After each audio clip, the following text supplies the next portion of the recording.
Yeah. Be wary of those cons, those conscious con men, those conscious scammers. You know, that's what I call them. Be wary of a dude running around screaming black power all day. They're looking to get in your pockets. Because if you're aware of yourself and you have knowledge of yourself and you're a black person and you're aware of all the power that a black man possesses, you wouldn't have to run around screaming black power. You know that you have power in you already.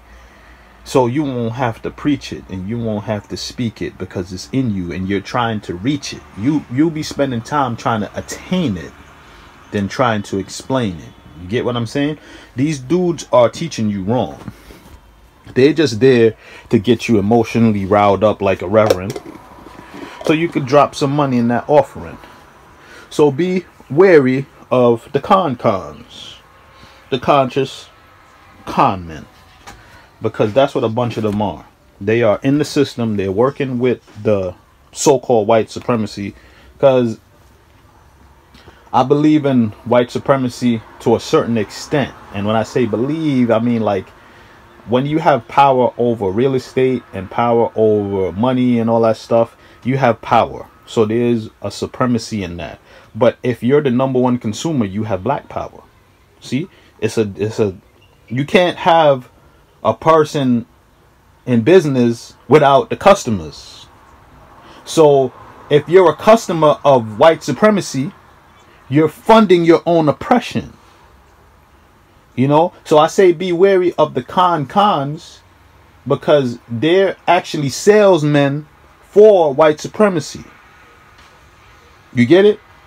So you can't say there's a power structure, but you're supporting the power structure. You're funding your own oppression.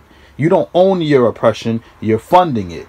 Yes, I said it's good to own your oppression, meaning the things that are taking you down, like bad foods, perm in your hair, stuff like that. You should own those products that you're putting in your hair. That's what I mean, own your oppression, because you're economically getting that money back. And then down the line, when you own that oppression, you could change it. But if you don't own the oppression, you can't change it. I broke that down on another blog. But what I'm saying is, if you're a customer of white supremacy or funding your own oppression, how can you say that there is a white supremacy and it's never gonna change? It can change. The change is within you. So you are a part of that white supremacy. That's why I believe it to a certain extent, but I don't really buy into it, because you can change that. But you have to want to do that. You have to sacrifice. You have to fast from the system. You have to say, you know what? Let me go a month without shopping. Only buy food in certain places for my kids. Let them use the resources that they have, the clothes that they have, which they have an abundance of. If you have more than 3 pairs of sneakers, you're good. 5 pairs of clothes, you're good. So we have to get this consumerism mindset out of our head in order to beat this so-called white supremacy, which is in us. The white supremacy is in you. Your black power is white supremacy, because you're using your black power wrong. You're using your black power to fund white supremacy. And these dudes aren't telling you that, because they are salesmen for white supremacy. They are conscious con men. Right? If they taught you, yeah, some of them say boycott, but then they distract you with information and other things that are meaningless to your economical,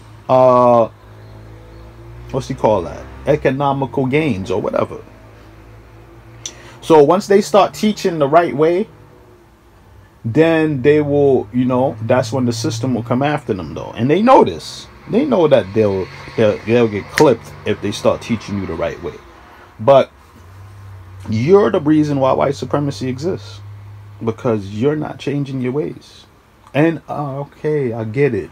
When you did change your ways, COINTELPRO wiped you out and crack in the 80s. Okay, all right, now it's a new day. I think now, once we change it now, and we know the history, see, we got to know history. We got to know what happened every decade in order when you see the new thing coming, you could combat it. It's just we're not aware of these invisible bullets. That's my next book. We're not aware of these invisible bullets that's coming because we haven't studied the history of the bullets. So we don't see them when they're coming. We have to learn how to see and be aware and stop talking about these useless slogans and useless phrases, white power, or black power, whatever, man, white supremacy and all that. Once you're speaking of it so much, you're giving it power. White supremacy power, white power supremacy, black, white supremacy, whatever. Mix it all up in one shit. It's all the same shit. Everything is the same. It's just certain people have to get their economics together so they don't fund these things. Because all these people see that you fund white supremacy. So they're coming into your neighborhoods and buying up all these stores because they know you're going to fund them too. They know you're a consumer. That's why they put out all these things for you to come and consume, because they know you. Come on, people. It's you. You're the problem. Change yourself. And be wary of these conscious con men. Listen to yourself. Be the best you. It's always come back to that. That's the message. It's always going to come back to you being the best you. Listen to the GOAT, man.